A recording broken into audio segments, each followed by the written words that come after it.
You are listening to the Emulsion podcast, a show that informs and inspires the restaurant industry to work, live, and create better. My name is Justin Khanna. I'm a chef and media producer with almost 10 years of experience in award-winning restaurants all over the world. I created this show as a way to give back, to inspire the next generation, and help you progress your career. The Emulsion podcast is sponsored by you folks, and Patreon is where that happens. If you're here as a return listener and enjoyed the episode you just came from and happen to want to support more episodes, visit patreon.com/Justin Khanna. I'd really appreciate it if you can. I totally understand if you can't. Free ways you can support this show include leaving a like or comment on this episode, filling up all 5 stars on iTunes so more people can find us, or simply sharing an episode with a friend. This is a solo episode. That's right, it's just you and me. I'll be dishing up a curated list of articles, happenings, and headlines that I've been paying attention to over the past few days, and then season them with my perspective and opinion on these industry stories.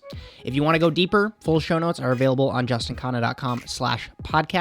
If you come across a story you'd like me to talk about, shoot it to me on Twitter and hashtag the Emulsion so I can find it. Let's get ready to welcome your host for this episode, Justin Khanna. What is up, folks? Welcome to 2019. If you didn't already know, I am Justin Khanna. This is the Emulsion podcast. It's great to have you here. This is episode 87. If you're confused, if you're coming from episode 86 on YouTube or 85 on YouTube and you're like, where did episode 86 go? That was actually a interview show with Joel Matheson of Wicked Good Grinders. It ended up only being an audio version because, one, the video version was screwed up and some of the audio bits were... That was the show where the files got corrupted, if anybody remembers that one, so that only got published as an audio version. So it's live. If you're interested in food trucks in any capacity, I highly, highly recommend it because there's a lot of nuggets to be gained from that. But this is the first solo show of the year. If you're new here, this is where I kind of go through a couple of industry stories, whether it's fine dining or restaurant or chef related, and I kind of break them down. I give you some facts and then I share my opinion. So that's what happens on these shows. So let's start with some headlines. In what sounds like a weird headline, but it's actually pretty accurate news. Dead bird is apparently fine dining winter aesthetic, or at least that's what Eater has noticed. They published a piece where the subtitle says, "Tasting menus around the world celebrate foul play with claws, heads, and feathers." Oh, shake my head. Foul play. Whatever you say, Eater. And that is pretty much where the article ends as far as interesting goes. Sorry to Hillary Dixler, but she basically gives the new car analogy. She's like, ever since Noma did a duck wing on their game menu, I've been seeing dead birds everywhere. And then she links to a bunch of Instagram posts from other people where they go out to eat and get like a head-on squab as part of their tasting menu. And she says it's part of a trend. And maybe she's right. Maybe people were influenced by seeing Noma's game menu. But if you're new here and you're wondering why in the world would people want to show off the feathers of a bird or the head of a squab? And yes, it's partially for shock value sometimes, but it's also to show off the freshness of the product, right? It's basically saying, look, we got the whole animal in here. We put a lot of work into preparing it like this, as opposed to being like, yeah, that duck came in a bag frozen from the global food supermarket, right?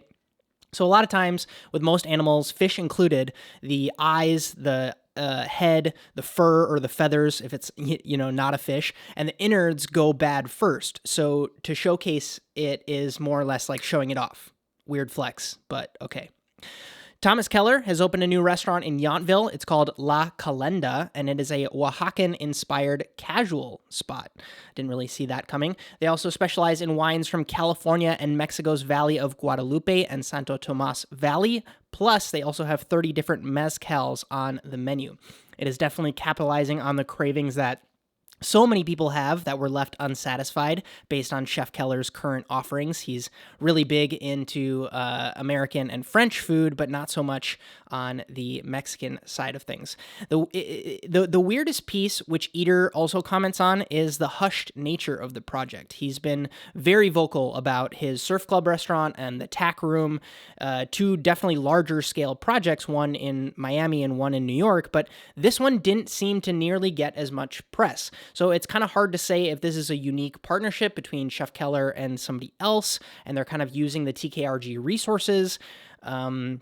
or if this is a case where Chef Keller wants to test this or kind of put one of his staff members out on their own. I know that when you have people that stay at your restaurant group for, 10 plus years, they kind of want to expand outside what they've been doing for the past decade or so. So sometimes he will put them on in that way, and that's really great for him because then he gets to broaden his restaurant empire. So the menu basically breaks down into appetizers, salads, tamales, tacos, enchiladas, larger plates, sides, pastries, and there's even a kids menu right on the main page for Los Chiquitos is how they categorize that area of the menu, which is adorable. So if you want to check out the full menu or read more, it's linked up as always in the show notes. Next up, we covered Nick Kokonis's article on Talk a few weeks ago. That was, of course, his piece that he published on Medium. So I thought I would give you their competitors. I struggle to call it a rebuttal, but Ben Leventhal also published a piece on Medium called Resi and the Restaurant Industry's Technology Revolution. And I knew it was going to be a fluffy PR piece from the fact that it just, at the top of the article, it says it's just a 3-minute read.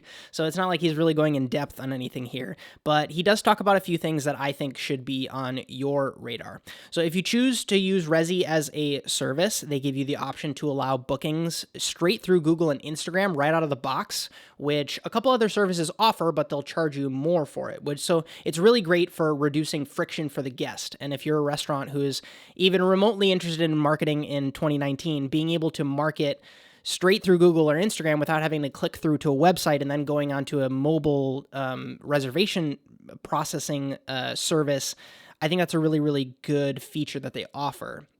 They also do live two-way SMS communication between restaurant and guest, and they also do automated confirmations with that service. So they share the statistic that it has led to a 3.4% no-show rate across Resi-powered restaurants. They also offer ticketing and a weird service called Notify, which apparently offers what they're calling dining spontaneity and also allows restaurants to fill last-minute seats quickly, end quote. So I'm not entirely sure how that's going to work because a lot of, if you're going to a theater, they have a couple different options as far as like what you can see at any given time. But with restaurants, sometimes you're not all that in the mood to be spontaneous. So again, weird flex, but okay.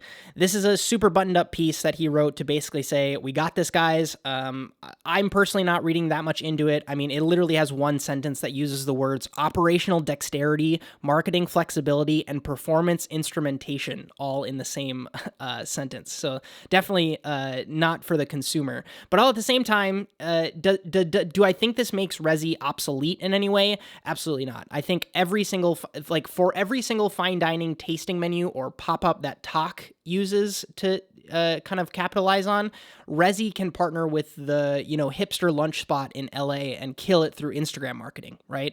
I don't think that one has to lose for the other one to win. I've been doing a bunch of research for my trip to LA. When I go to LA, I want to eat at as many restaurants as possible. And it seems like every single spot that I want to eat at in LA runs off of Resi. So don't underestimate the power of market share in kind of a bump in community. As per usual, the usual outlets came out with their lists of best and worst, plus predictions for 2018 and 2019. So I want to share a few of those as the year kind of flipped, the calendar flipped. And as for what writer Adam Platt wants to leave behind in 2018, his list includes Little Gem Lettuce, Pasta Madness, oversized dining counters, obscure dining neighborhoods, Wagyu snobs and their $100 sandos, faux Japanese cocktail bars, and Batarga. Yeah, I can see that. I feel like a few of those things like pasta and obscure dining neighborhoods are never going to go away as long as, cities continue to be cities and humans continue to enjoy pasta. Like the first one, pasta, is just way too popular. And with rising rents all across cities in the country, what do you want restaurants to do? You know what I mean? And by the way, what did Little Gem Lettuce ever do to Adam Platt? I think Little Gem Lettuce is delicious. He must just be exhausted with salad options. As far as the ones that I can agree with, I'm not personally trendy enough to be over Wagyu sandos and Japanese cocktail bars quite yet. I would rather just save my money to actually go to Japan, which is 100% the plan this year. But is anyone else sick of these 2018 trends? Please let me know. Any of the ones that Adam Platt suggested?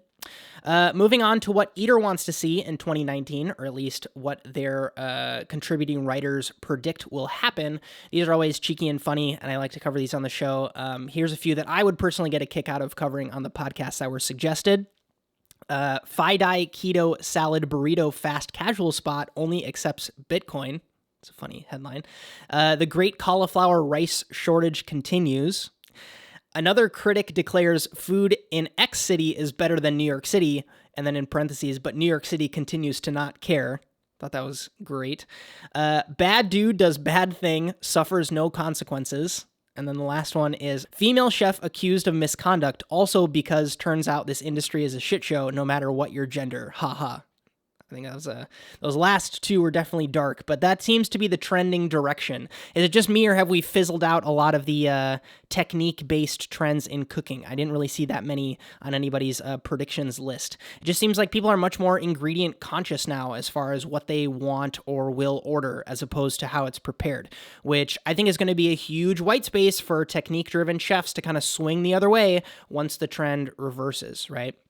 So I list a couple examples like matcha or wagyu, or insert ingredient on a menu now, and it will get attention. But in the same way that people 6 or 7 years ago realized that just because it's spherified doesn't make it delicious, as things get watered down, I feel like people will start to jump on the trends. So like for that matcha example, right? All it takes is for a couple people to have a less than stellar matcha experience, and then that loses its luster. So the exclusivity factor goes down, and then it doesn't become as popular. And I think it's just a fascinating thing to watch, and I'm going to continue to observe it.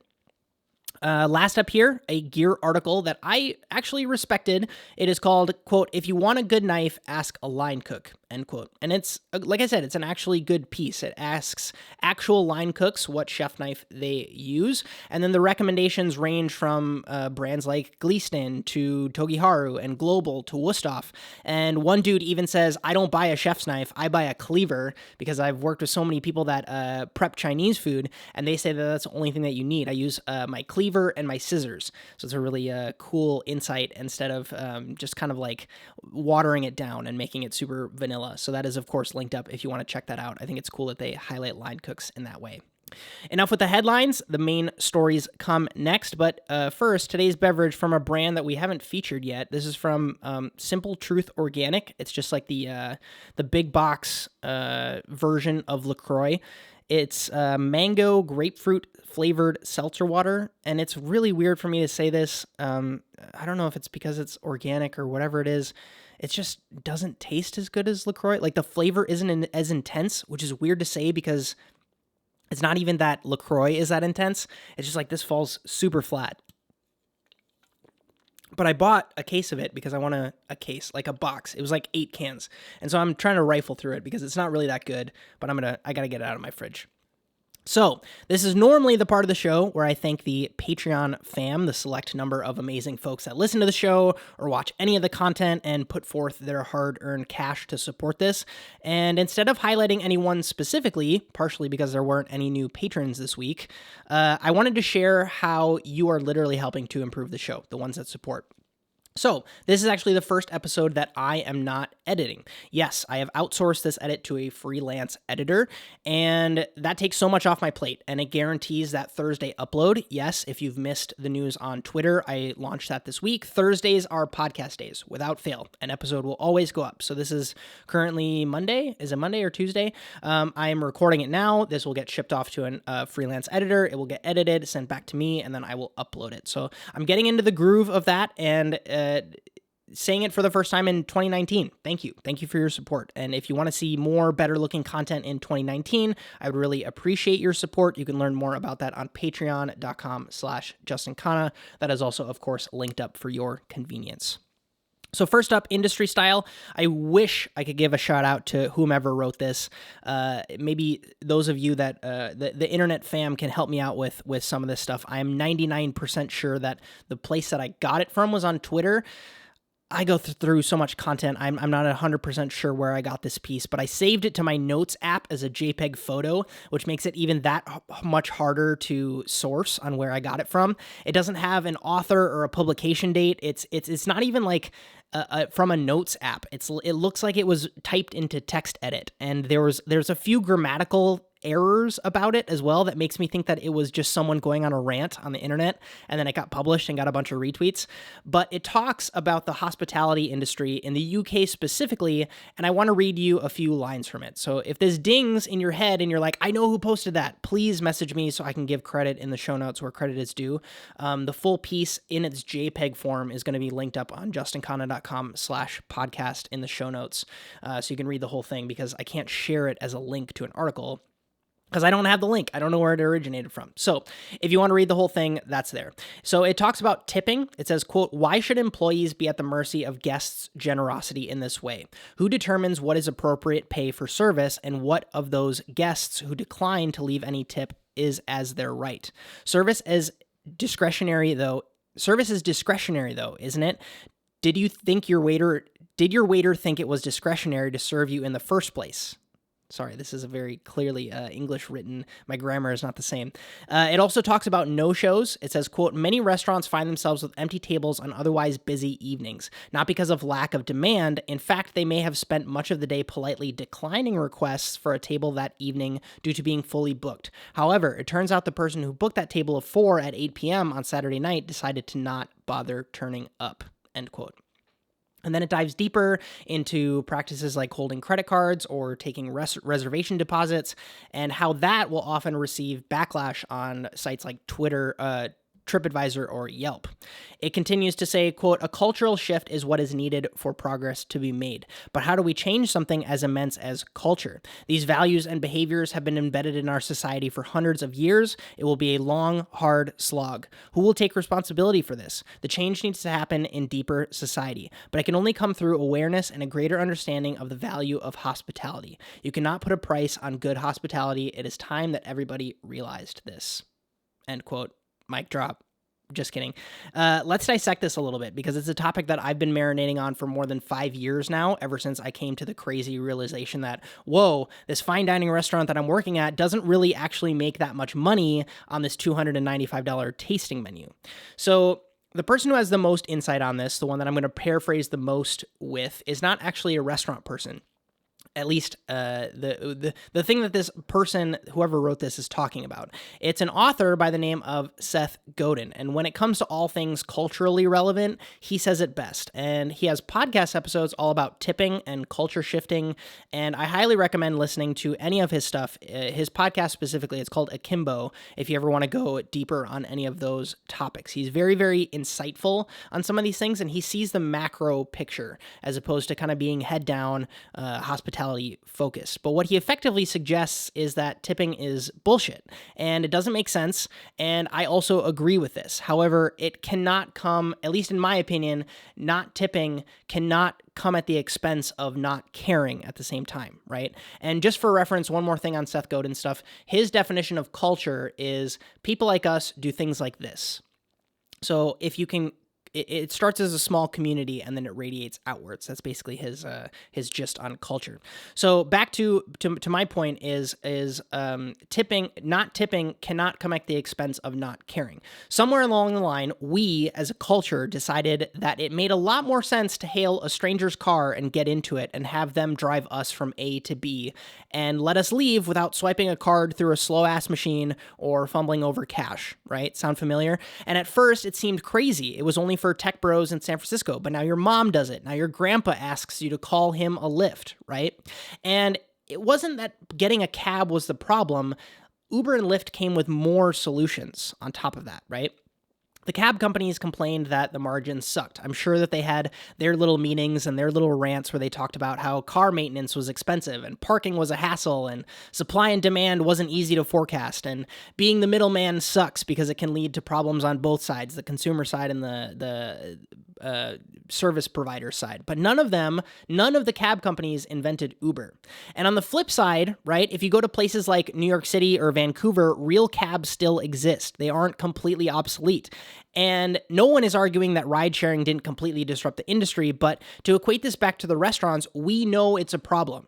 Right? Like we as restaurant people and hospitality professionals know about all these problems, right? But I've said it before and I will say it again, it comes down to communication and standards. The reason that Danny Meyer had such, applause and articles written about him and great press when he did away with tipping is because he leaned so hard into that change. He wasn't shy about it. He didn't put down on the last line of your check, right, when you get the bill, oh, by the way, service is included. Right? He was on national news doing interviews about all Union Square hospitality restaurants adopt this policy. I'm sure there was like signs in the windows and all this stuff, and it was going to be great, right? Now, one can argue the effectiveness of his decision to take away tipping, and there's also been articles that talk about that, but I think of it like this. When is the last time that you've heard this line when you go out to eat? Or maybe it's even at your restaurant, this line. Have you folks ever been here before? No? Okay, cool. The menu has smaller dishes and appetizers on the left side, larger plates on the right side, just below that, and our food is meant to be shared amongst the table, right?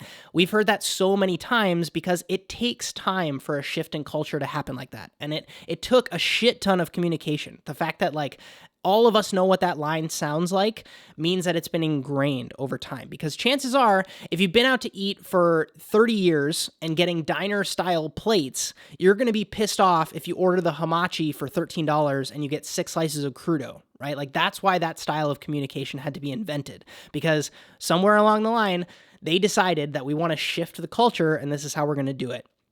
By being overly communicative and being super confident in what our standards are. So it also has to stop being the customer's problem, at least in my opinion. It's not their responsibility to keep you accountable in running your business, right? Like, you want to pay your staff a great wage and have a really solid location and use quality ingredients and use handmade ceramics. Cool, because this is how much that's going to cost per month. Right? We literally talked about it the other day about Jessica Largy and her new spot. She's like, I want all these things, but I don't know if it's financially feasible yet. I'm going to try, but I want all these things, and I don't know if it's going to make sense on paper and the P&L at the end of the month, right? I think we all want so many of those things, but when it comes to stacking up the numbers, does it actually make sense? I think about when I talk about these things and these standards and experiences that I've had that show the example of going the other way, I think about a meal that I had in Paris last year at this place called Import Export Cam. It was basically 2 chefs from Australia, 1 bartender, and 1 server. A 4-person staff. That was it. And there was 45 seats in the dining room. When I counted, I literally sat there in the dining room because I was like, wow, there's not a lot of staff here. And there's a lot of guests here. So I sat there and I did the math as we were having dinner. And the menu was all a la carte. There is no dessert menu. We tried to order dessert when we were there. They were like, nope, we don't do dessert. And the napkins were literally travel packs of Kleenex that they just set on the table when you sat down. They were like individually plastic wrapped. You unwrap and the Kleenex was your napkins basically for the entire evening. And the food was delicious. It was Korean and Southeast Asian inspired food. And no server stopped by our table to tell us a story about how the chef was inspired by cooking with his mom, right? They literally dropped the food and they were unapologetically themselves. And the best part was it was packed. Like, I'm sure that it is still packed. And because they understood that, yes, in Paris, there's a market for hipster, almost like non-caring, but still really delicious ethnic food at reasonable prices. And I have no doubt that they made a killing that night that we ate there because there was not a lot of stuff to pay for. And they were no doubt bringing in a ton of revenue because we drank a lot and we ordered almost the entire menu because the menu was so small. They didn't have 26 options. They had like 7 to 10 dishes. So we ordered like 6 or 7 dishes. And that quote comes to mind so hard when I tell stories like this. The easiest way to fail is to try to please everyone. So if you're thinking, oh, this is going to suck when I tell people that I don't have poutine on my menu because I hate disappointing people. Don't serve poutine on your menu, right? Like, you're going to, like, in order to do something special, you have to, like, disappoint a couple of people. And I think that a lot of this comes from a very ego-driven place. And yeah, that's just kind of like my rant on that, more or less. But when will people come to terms with what they don't do and stand behind it? I guess that's more or less my question. Being able to say like, I apologize, sir, we don't have fresh orange juice available. Can I offer you a sparkling blood orange soda? Right? Like, it doesn't, saying no doesn't have to come at the expense of good hospitality. And I guess that's kind of like where I want to leave it. This article that I've ranted very so far away from also says, quote, salaries will remain low as long as prices do, end quote. And I 100% agree with this. If you watched my keeping track of the numbers video, and as with most hospitality-based businesses, these costs are a fixed percentage of your costs, right? So in other words, if you bring in more revenue, you're going to pay more for staffing because you need to keep up with all of that work. And if I had to guess, the influx of either robotic work or an app-based service will disrupt all of it. And I think about it like this, and someone can take this idea and run with it if they want, but this is like something that's been in my head, and you can take it for what it's worth. You walk into a restaurant, there's a really elegant stand at the front of the restaurant. Picture like where you would normally see a host or hostess stand, but there's a human standing there, just like when you scan your boarding pass to get on the plane, but it's like an elegant, futuristic, modern looking stand. Maybe there's like wood involved. And they welcome you to the restaurant, like super hospitable. They ask you and your guest to scan in, right? You've provided all of your information, your name, if you've made a reservation or not. It's got your credit card stored through Apple Pay or whatever you use, all your allergies, all your aversions, and then you immediately, like when you scan in using your phone and this little kiosk, the stand, all that information is then relayed to the kitchen. So then whoever is expediting can then see all that information of, oh, Karen's here. You know what I mean? And this is what we need to know about Karen. And because that kiosk shows the restaurant layout, because it integrates with their POS system, it knows exactly where to put that couple that just scanned in based on their average time spent at a restaurant. Because again, you've been scanning in to restaurants with your phone for like 3 months, and it knows how you like to go eat out. And then the person at the stand says, table 4L will be your table tonight. Please enjoy. And then you look at your phone, and then boom, it shows you exactly how to get to table 4L. And it says, based on your typical dining time and what the kitchen workload is right now, we think this meal should take 57 minutes. Would you be interested in staying longer? And then you say yes or no. And then the person at the stand, basically the algorithm knows, oh, this table is probably going to be here for an hour and a half. This is how we're going to plan the seating. And if like there's a wait, you can see on your phone, oh, this restaurant has a wait, right? Then at the table, there's a scanner built into the table somehow. And you and your guests just go ahead, you peruse the menu through the app, right? Instead of the restaurant having to pay to print menus and having to pay someone to go and give you menus, it's all there on your phone, right? You decide what you want to order. You have a conversation with the person you're talking to. You're scrolling through the app. You're like, do I want to order this? Do I want to order that? And then just like you would do on Postmates or Uber Eats, you load it all up. And then somewhere during that time that you're perusing the menu, a real human comes to the table, tells you the story of the restaurant, talks about the food or the space. They provide that human hospitality. I'm not saying that human hospitality has to go away. I'm just saying, like, roll with me on this, right? Then you know what you want to order. On that scanner that's built into the table, you scan your order in. There's no like stupid communication of like audibly telling someone what you want to eat. They already have all your allergies and aversions stored in the app, so you don't have to communicate that in any way, or no one has to feel uncomfortable. There's no risk of, this one looked like a 2 on my notepad, right? And then again, they've got all the info on you. So Karen likes her Thai food at 4-star spicy because she put that in on the app. No wasted communication. And then the app says, would you like to finish your experience? Yes. Scan your phone. Everything's paid for. Server gets a ding that table 4 is leaving. Go ahead and say goodbye, say thank you, provide that hospitality. The guest walks out, and then they have the option to leave feedback, review the place, share it with their friends, etc. And I'm seeking $500,000 in exchange for 3% of my company. Just kidding. But do you see how this like little petty complaining about these age-old traditions keeps us spinning on the hamster wheel, right? Like we need to stop being cab drivers that are complaining about how we're going to increase our revenue picking people up from the airport during the holidays, and start thinking about how we can offer an experience like Uber to our customers and our guests. So that is my rant over on that topic. Like I said, if anybody wants to take this app hardware idea and run with it, I'm looking at you, Amit Levy.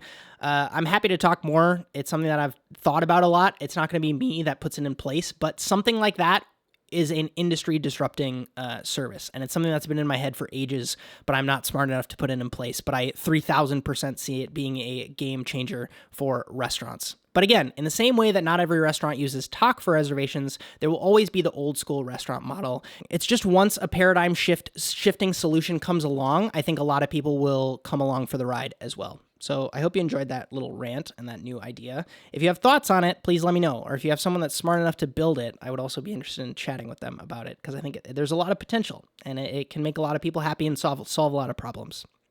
So next up, everybody's favorite penny-pinching food writer, Ryan Sutton, wrote a piece called, quote, "How to Order Caviar Without Going Totally Broke." The subtitle being, "Remember, expensive doesn't necessarily mean better."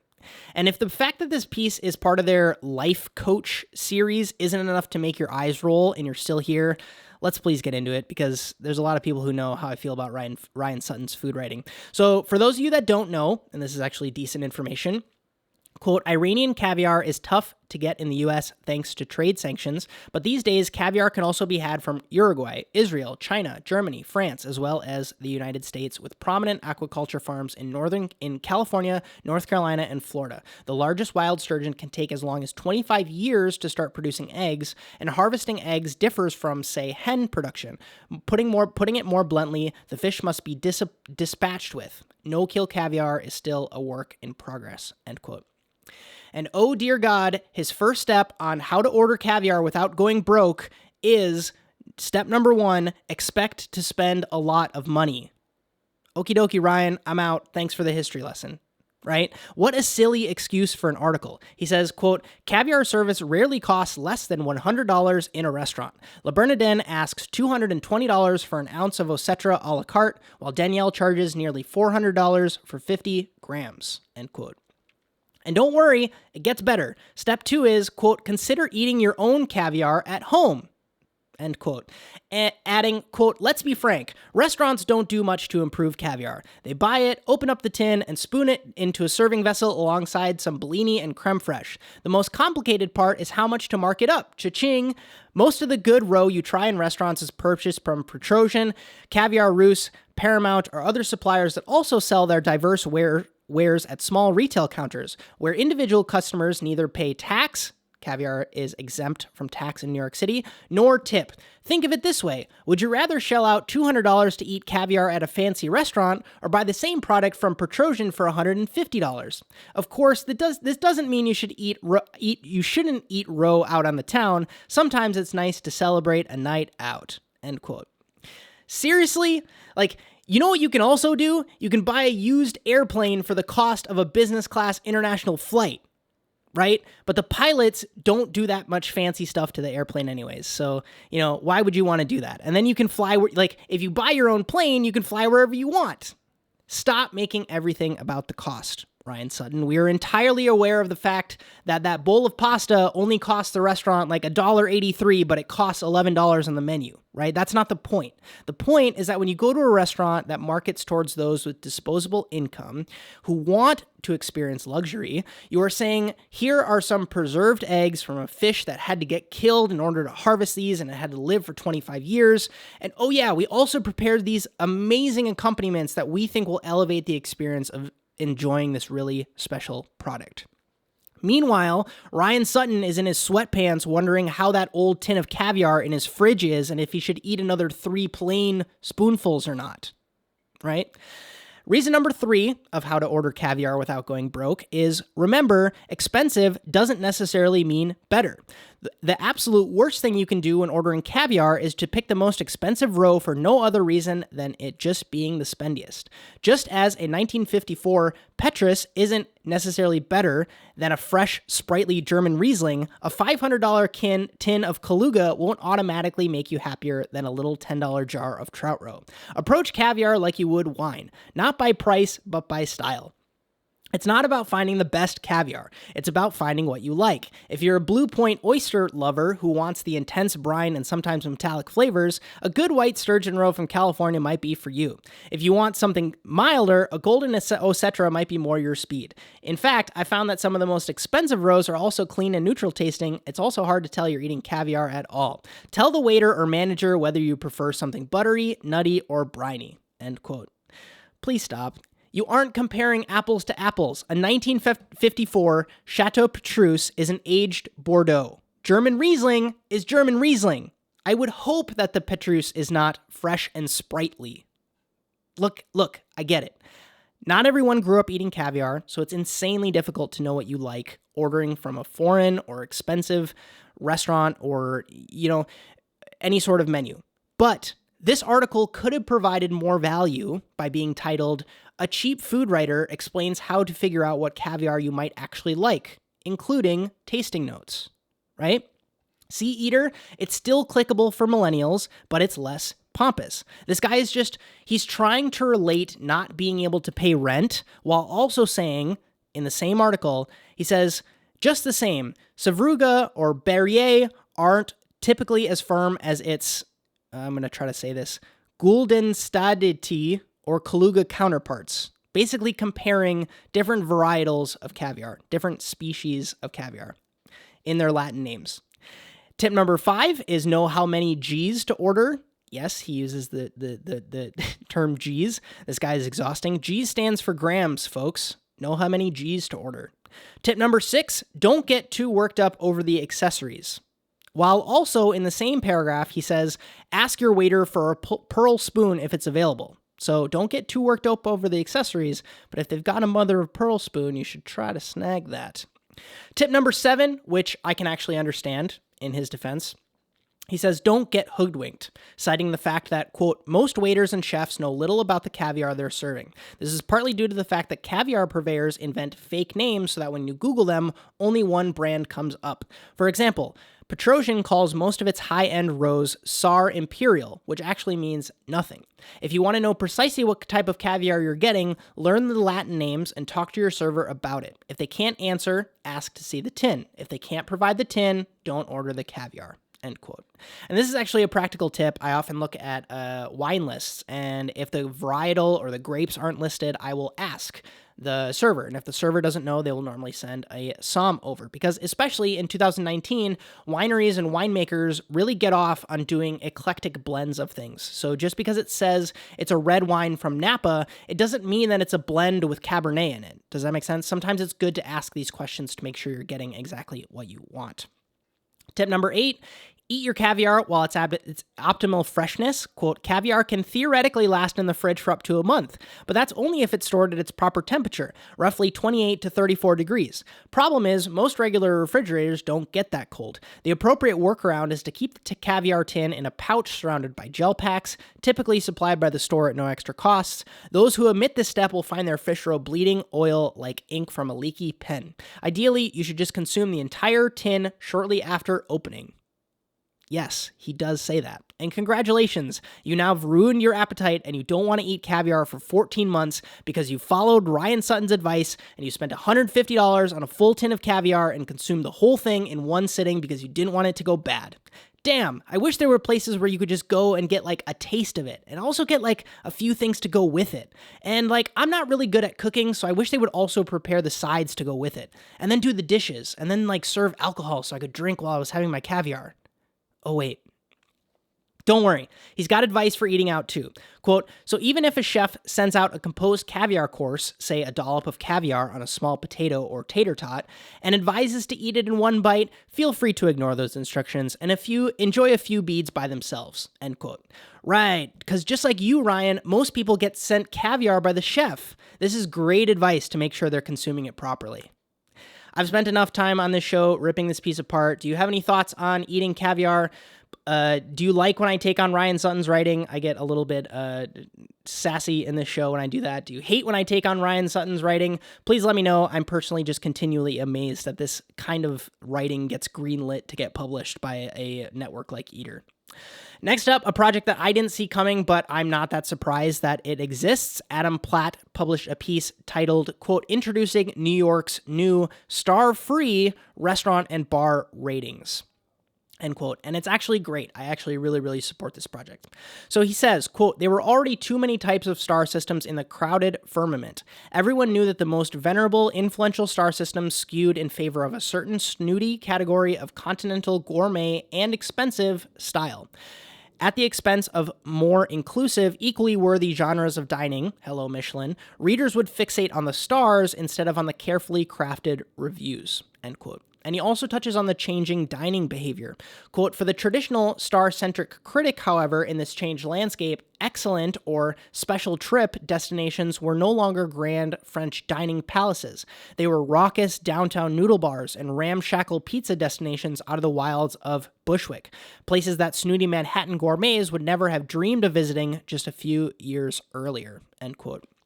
And then he continues to ask a few questions based on a problem. Quote, suddenly, we critics who were used to are doling stars to the kind of grandiose white tablecloth establishments that rarely opened around the city anymore were forced to grapple with a whole new set of knotty questions and criteria. Is there such a thing as over-attentive service? Should a popular restaurant be docked a star if, God forbid, it doesn't take reservations? What is more star-worthy in this comfort-obsessed age? A lavish, though rarely seen, plated serving of Dover sole or the world's finest taco? End quote. And then he breaks down the new project, New York Magazine, aka Grub Street's 1,000 Best, and he explains how it works. Quote, our rating scale from 1, that is significant of unfortunate, to 100, that is significant of nirvana, is designed to take into account not just the styles of dining or categories of restaurants, but all of the hundreds of tangible and intangible factors that add up to an excellent or terrible dining experience. Price is important, of course, but high cost is not a mandate for the highest marks. A world-class deli can sit along a top-flight tasting room. Astonishing pizza will be given the same weight as life-changing pho, superlative cow soy, or the most elaborate flight of caviar at the most pretentious restaurant in Midtown, end quote. So it's out, it's live. You can go ahead and creep the list now. It is 100% available. I did my own poking around the site, and what's really nice with this 1,000 best list is the fact that it provides a lot of value if you know exactly what you'd like to eat. So for example, I went ahead and clicked on Katz's Deli.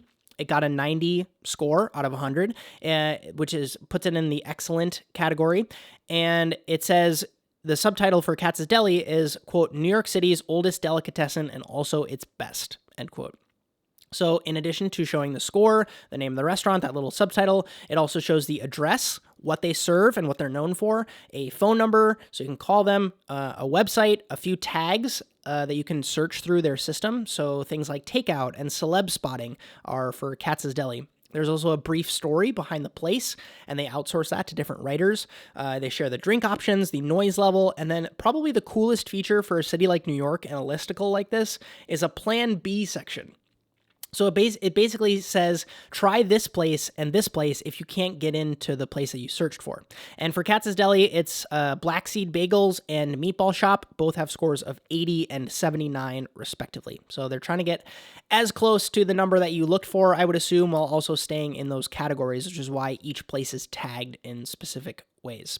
So as with most awards, they are subjective, they are prone to corruption and bias, and they are limited to the frequency by which the reviewers can visit the places to account for changes in those places. That's where I see a lot of the problems that come with a lot of these awards and listicles. So changing the breadth, though, of the scoring scale from 3 to 100 for Michelin, or 4 to 100, right? 4 stars is the highest you can get for New York Times, and taking that to 100, I think it totally solves a lot of those problems. And I'm personally curious to see if it catches on. As with most of these projects, I will share my opinion on that when you can get the chefs to care about striving for the higher rankings, or if you can get the consumer to change their behavior based on your list, that's when I think it catches on. And that's when I think it's going to get interesting with this 1,000 best list. People had tried in the past to name restaurants the best restaurant in the world right? But when San Pellegrino came along and made people actually reference things like, I ate at the number 4 restaurant in the world, that's when chefs started to care. And then I think it went the other direction too. Like when chefs got told, oh, you're the 3rd best restaurant in the world, then they started to get some more confidence or start to strive for it. Like it's a cycle, right? I think if it provides an ego boost or a business boost, then it will catch on. And I wish that people were more transparent with how they awarded the points, especially with a guide like this, because that's their only thing, right? It's not like you can say, well, with a 2-star, it's exceptional food in its category, right? Or if it's 3, it's worth a journey, right? It's still subjective, but it shares a little bit about behind why. I think with a system like this, when he actually says there are these intangible things, that makes it not so, I don't know. Like I just wish that like a good example of a system that's really open and they share exactly how they rank things is a White Guide. I've covered them before. They're based in Scandinavia, but they're also a point-based system. I think they go from 1 to 100, I want to say, but they're very good at breaking down like service is this amount of points and atmosphere is this amount of points and food is this amount of points. And depending on how you perform in all those categories, that determines your score. So I gotta say, it's much more in line with the kind of flavor and execution video I put out a few months back. I'm all for a more like level playing field and judging restaurants and dining experiences based on things other than the cost and other than the stuffiness. So we will 100% see where this goes. I'm interested to see what happens with this list. So last up, I have to share some of my favorite food photography of the year. Bonjwing Lee has completed his documentation of Meadowood's 12 Days of Christmas.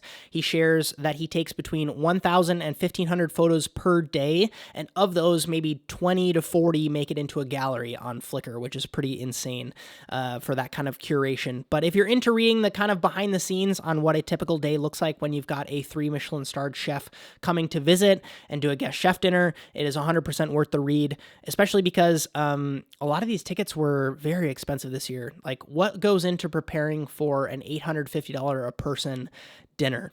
I also really enjoy reading Bonjwing's writing, so it's not just like a little bulleted list of stuff. He really goes into it with his very eloquent style of writing.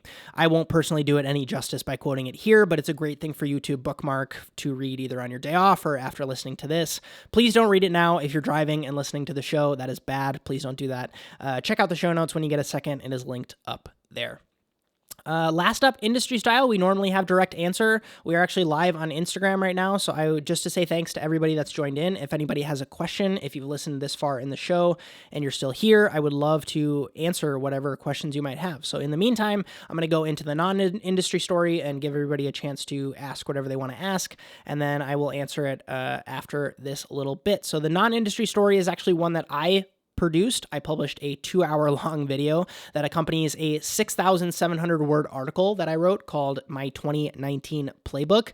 Some of you have read it.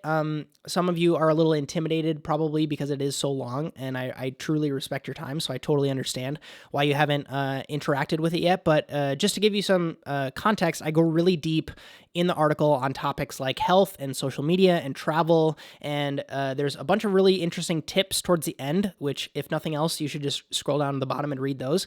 But it's a piece that I genuinely enjoyed writing because I was able to articulate a lot of the stuff that isn't necessarily like on brand for the type of content that I want to produce in more digestible YouTube video form, right? So it was kind of a way for me to vent and get all that out, right? Like all these things that I'm really passionate about and that I'm learning outside of content creation, I don't share it with that many people. And so to be able to put it all out, and these things that I'm learning about, and a couple of you reaching out and saying, how do I start my own podcast? Or, I want to start making videos. What would you suggest that I do? I don't normally speak on that too much on YouTube. So it was nice for me to be able to create something where I lay it all out there. I don't think that I'm the end all be all of information, but I'm also learning and I'm in the trenches. So I think that whatever I can share and bring value to you through, I'm all about it, right? So it's a 27-minute read.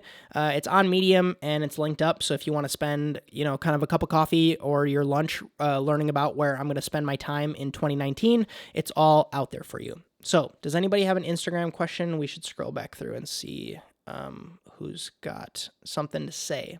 Lots of thumbs up, lots of waves. Love it, love it, love it. Half Indian and a chef too. That's awesome. Wages should be properly paid by the owners, not by tips. I 100% agree with that. Let's see. What else do we got here? Sweet deal.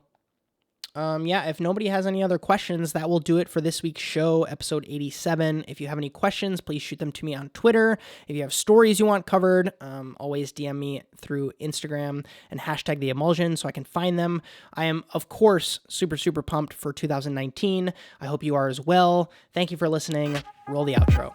Thanks for listening to the Emulsion podcast. I appreciate your ears more than you know. If you enjoyed this episode and you'd like to help sponsor the show, head on over to patreon.com/Justin Khanna.